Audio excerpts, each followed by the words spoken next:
Alan Pagdinakosi, the Superintendent of PMA, Brigadier General Romeo Browner, Commandant of Cadet, the other officials of PMA, the Board of Advisors of the PMA whose parents, Board of Trustees, and to all of you host parents, to you, our cadets, other personnel of PMA and their families, to all of us, good morning.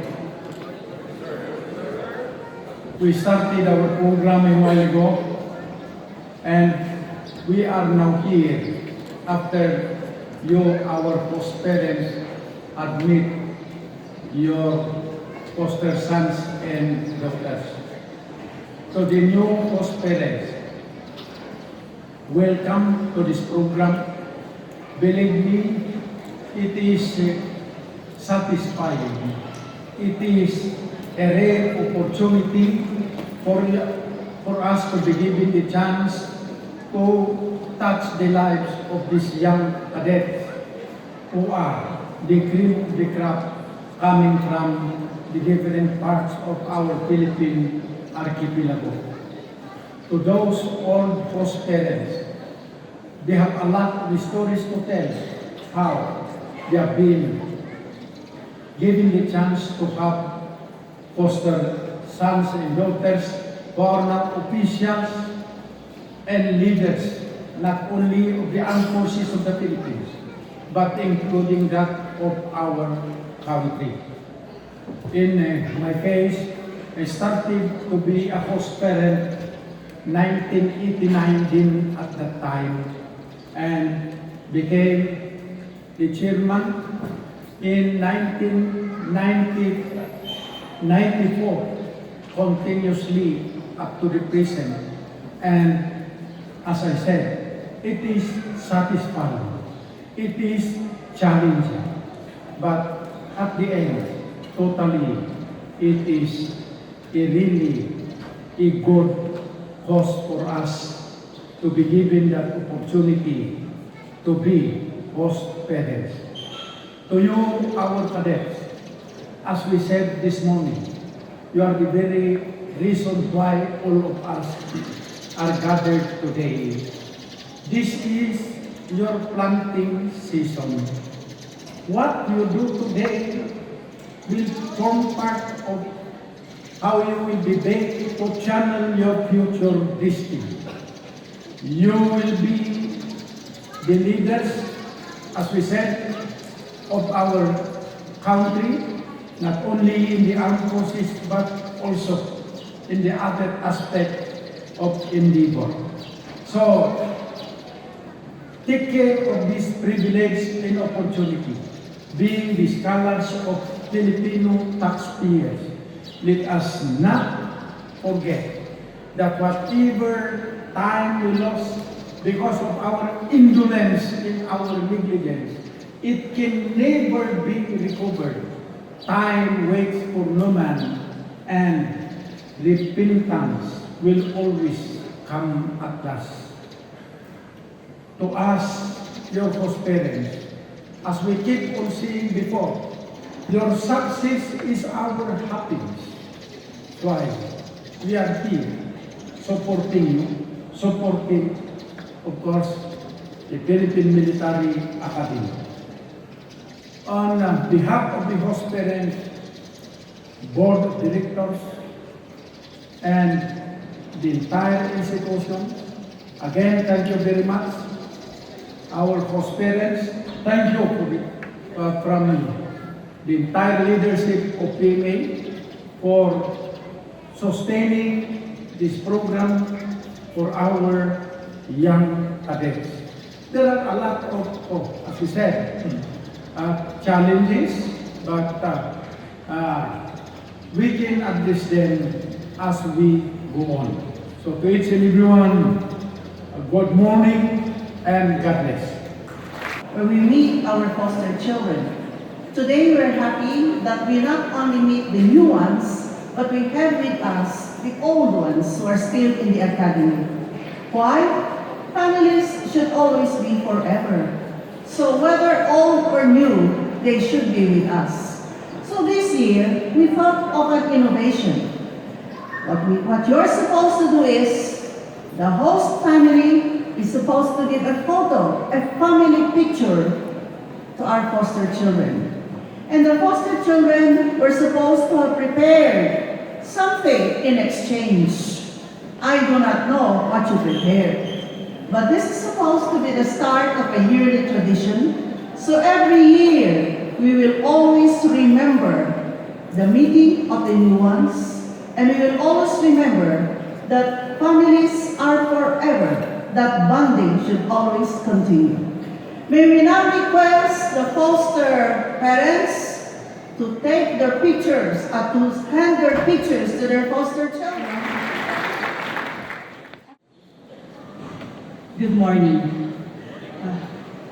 3 weeks ago, I was asked by the Exicom to render testimony as a host parent. At first, I was very hesitant kasi hindi ako sanay nagsasalita sa mga ganitong kalaking gathering. However, I am now privileged to be in front of you all, so this is it.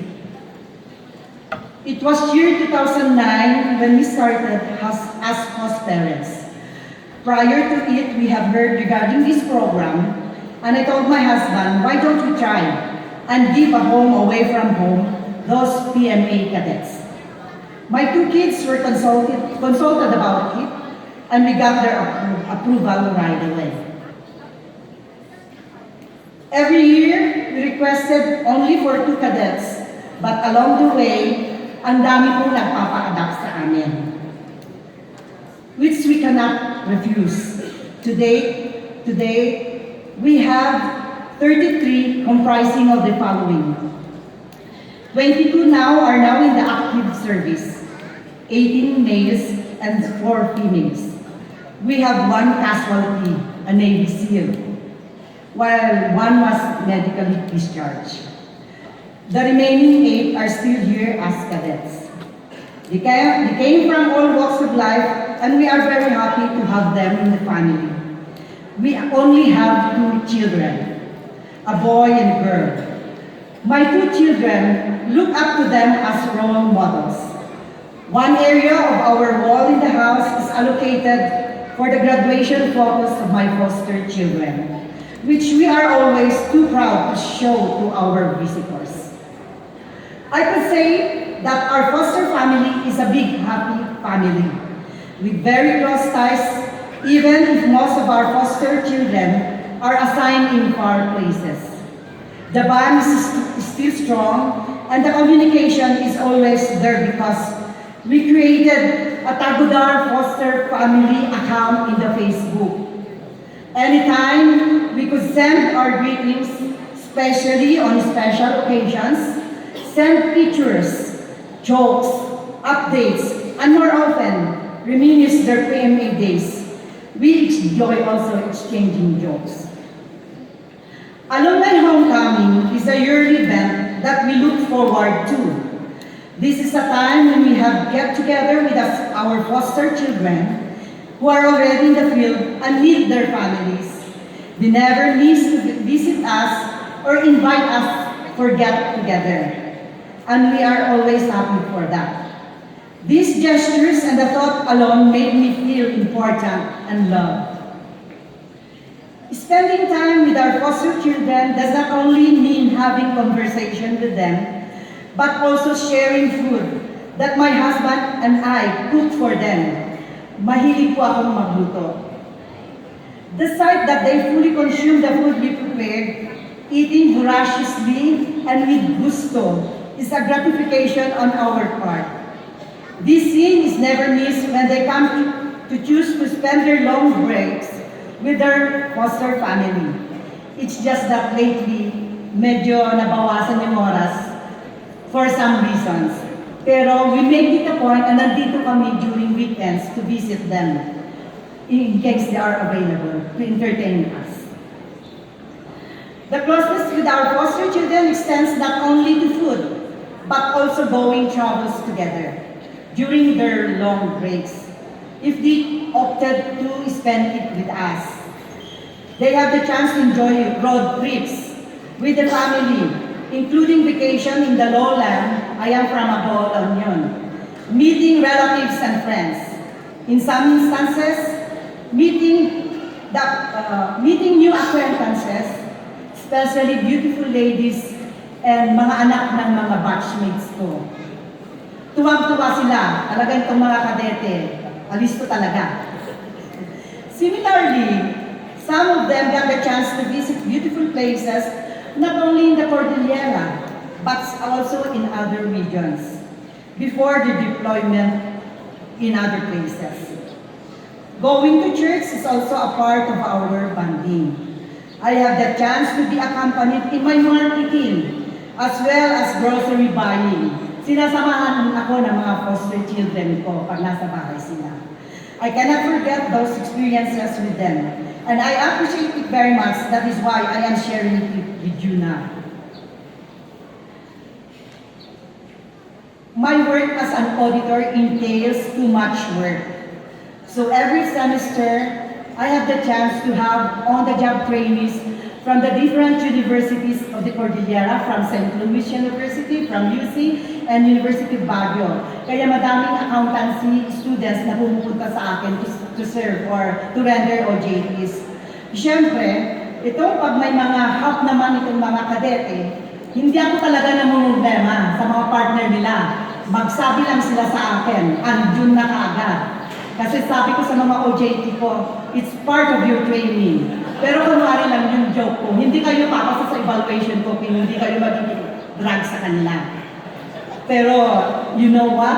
May mga OJT ako na until now, may constant communication pa rin sila. May nadidevelop. On the other side, I cannot help also to feel what they say, mother instinct. I just would like to share a story, yung nakakatuwa. I have a foster son before na nagkaroon siya ng super ganda na girlfriend. She's Miss something, basta naging Miss siya.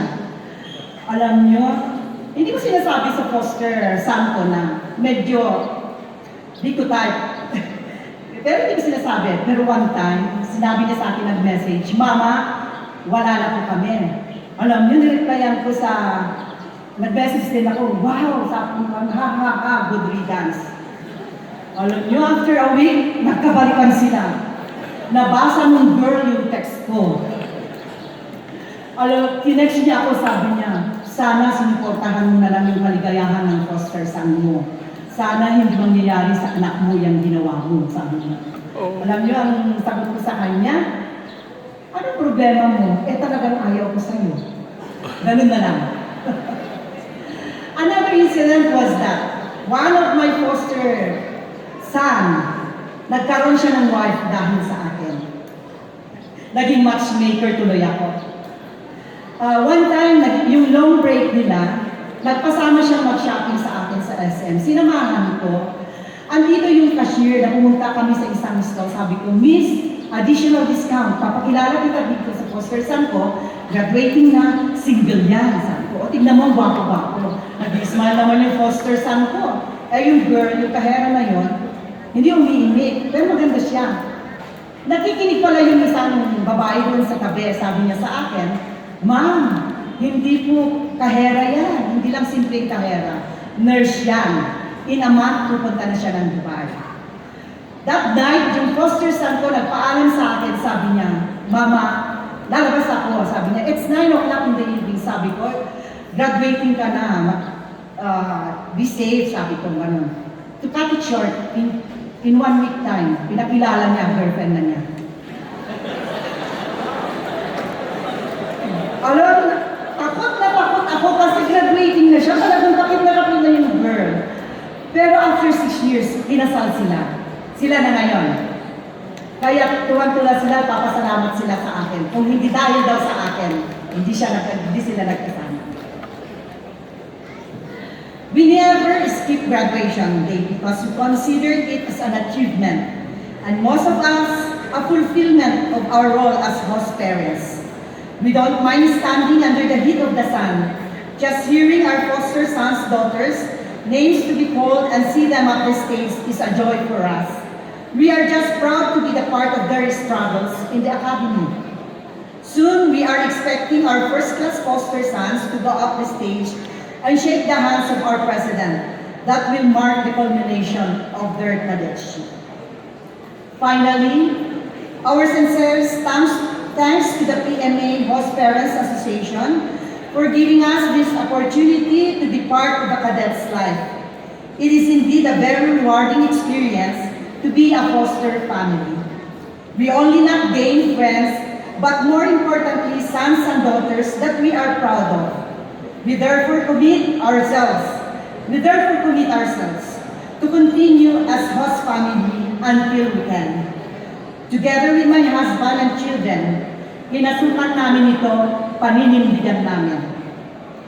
To our first-class foster sons, allow me to mention their names: Cadet Sabanan, Cadet Gumilag, and Cadet Concepcion.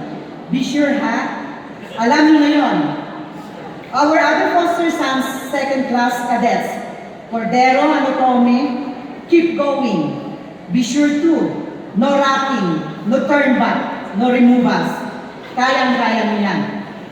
And to our new foster sons, your Papa Ed and Mama Noemi, Ed Jasper and Del, welcome you with warm hearts and open arms to the Pagudar family.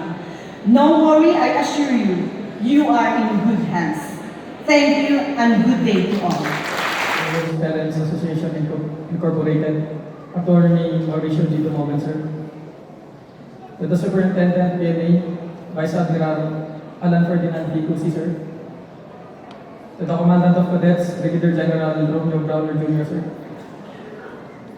To our beloved foster families, to other senior officers present, to the Cadet Corps Armed Forces of the Philippines, guests, ladies and gentlemen, pleasant morning to all of you. On April 1, 2016, I was formally received by the Cadet Corps Armed Forces of the Philippines as a fourth-class man. Together with my lifelong brothers and sisters, I missed class of PMA Masitlawin class of 2020. On that same day, we were also separated from our families for the purpose of our training to become future officers of the Armed Forces of the Philippines. We were only allowed to go home after our completion of our plea year to be with our families and friends far away. 2 years ago, on November 19, 2017, I can vividly remember the excitement brought to us with the launching of host parents for our class, and everyone was eager to meet their foster families. We know that we were not the only ones feeling excited for that event. We've seen it in the eyes and smiles of foster parents, and then we've met them and exchanged warm welcomes to become part of one family. And I, with my dashing foster brothers, First Class Joshua Arpon and First Class Mark Anthony Estrella, was welcomed by our foster mother, Lourdes Coelho. At first, we could not believe because she looked like our foster sister. Also, with our real foster sisters, Ate Shera, Dines, and Amor. And of course, our one and only foster brother, Franco. Kidding aside, the Kawili family was really welcoming. At first, we were shy, but then they engaged us with astonishing energy, and so we did too. We laughed hard on our first meeting, had good food, and had some stories to share to get to know each other more. Just a year ago, Second Class Putol and Second Class Chofilo joined the happy foster family we have. Through the years, we went home here at Baguio City, ate with our foster family, went out with them, and we became closer and attached to them. And today, we welcome our new foster brother, Cadet 3rd Class Masquera, and our foster sisters, Cadet 3rd Class Rico and 3rd Class Santa Ana. We would like to thank the leadership of PMA and PMA Host Parents Association Incorporated for giving us the opportunity of having our foster families here at Baguio City, who looks out for our well-being and welcoming us as their own sons and daughters. To our foster families, We are really grateful for having you. Special mention to the never-ending, delicious boodles, to which I am pretty sure that all cadets and cavaliers can relate to. And we are truly blessed to be given the chance of having a home far away from home with you. The experience and feeling of having a family near helped us to cope with our cadet training, and may we continually have this great bond through life. To the cadets, let us show our appreciation and love for our foster families and families from home. We can do this by making them proud, so let us give our best here in the Academy. I would like to end my speech with this message for everyone, from Matthew chapter 15, verse 4. For God commanded, saying, honor your father and your mother. With that, I thank you all for listening, and once again, good morning. Today is not about me. It's about the foster parents who are here. Palakpakan natin muna yung mga foster parents. And of course, yung mga yearling cadets natin, the recipients of the love and care of our foster parents today. Palakpakan din nyo ang sarili nyo, mga kadete. Before anything else, I would like to greet Brigadier General Romeo S. Bronner, Jr., AFP, the Commandant of Cadets.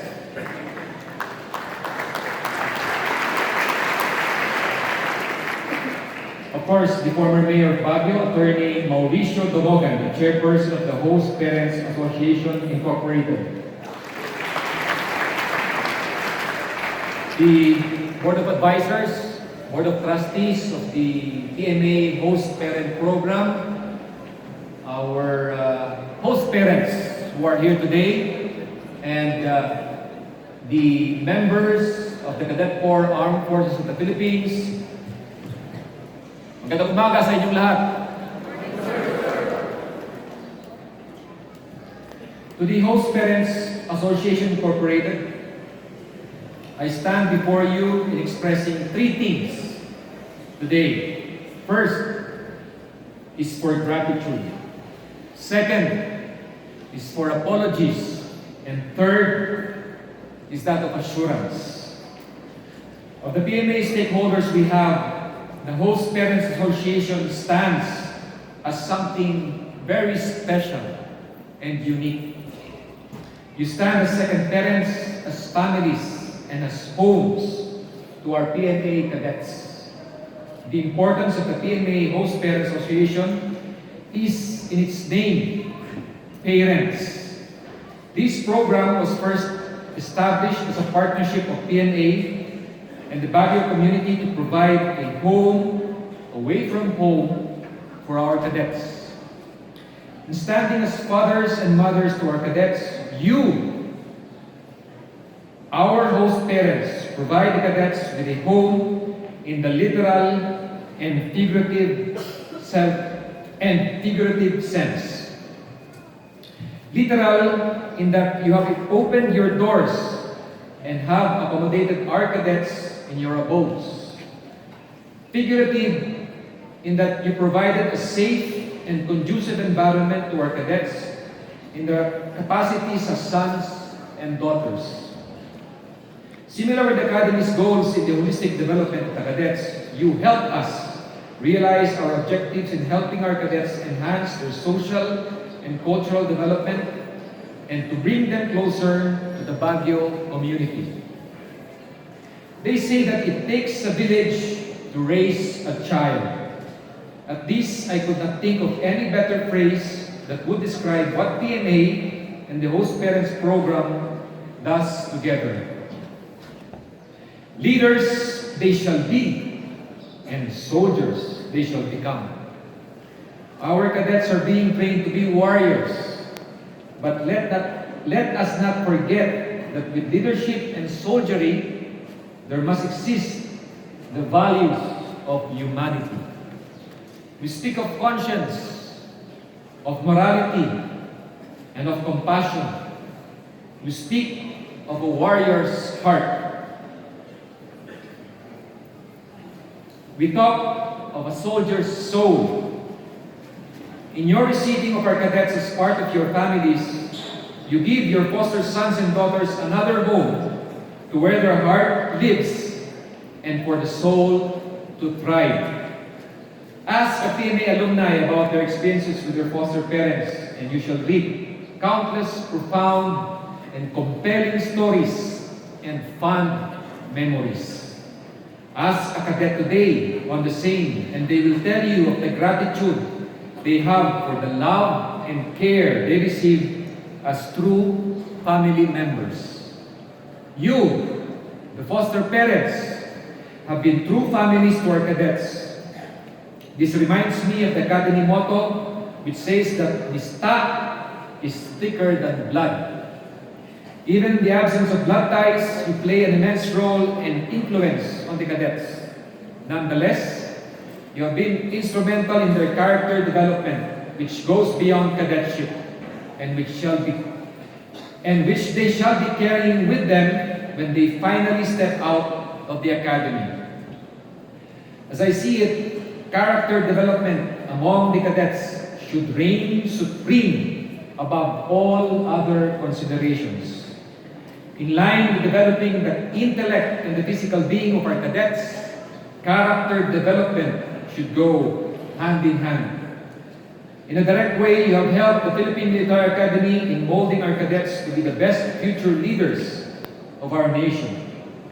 Please keep in mind that the Academy shall always be grateful to you for being a huge part of our cadets' lives.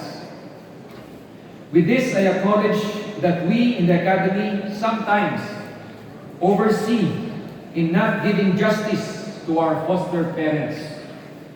And here, I shall express my regret. As the Superintendent and in behalf of the PMA Command, I sincerely apologize to each and every one of you. Let me acknowledge the lapses that we had for the past incidents where we have failed to inform you of the disposition of your foster sons and daughters. As it is the right of each parent to know what is happening to their children. There are no valid excuses for this omission. This is part of what the Academy is presently working on, and we are striving to correct the same.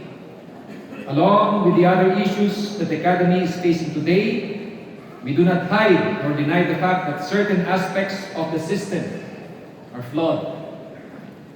And so, I give no excuse nor reason for what has been happening. All I ask is your patience with us. What I implore to each of you here is to allot us the time for our efforts to take root. To this effect, what I offer is an assurance for reforms and improvement. With this, I have directed the PMA Command team on the following guidelines. First is to exercise leadership by example, starting with myself. Second is that PMA should provide a psychologically safe and sound environment not only for the cadets, but also for the officers assigned here. Third is that the Academy should eliminate those bad practices, subculture, and norms which are not beneficial to the Cadet Corps and the PMA organization. And lastly, each of us in the command have the power of habits in instituting positive reform, as habits define who we are. Nobody can predict our future, but once we decide our habit, we can easily decide what lies ahead in our future. I reiterate, I will set the best example to our cadets, to our officers, and to the men and women of this command. In address to informing each of you on the disposition of your foster sons and daughters, the respective tactical officers shall assume the direct responsibility in monitoring the cadets under their companies. They shall also provide applicable feedback to each of you as necessary in a timely manner. Just as with any mother or father, you have the right to know the status of your sons and daughters. For our would-be host parents, I shall be sending you a personal letter thanking you and extending your care in your homes to our cadets. You have gained not just a son or a daughter, but a future leader who shall be examples of excellence and compassion.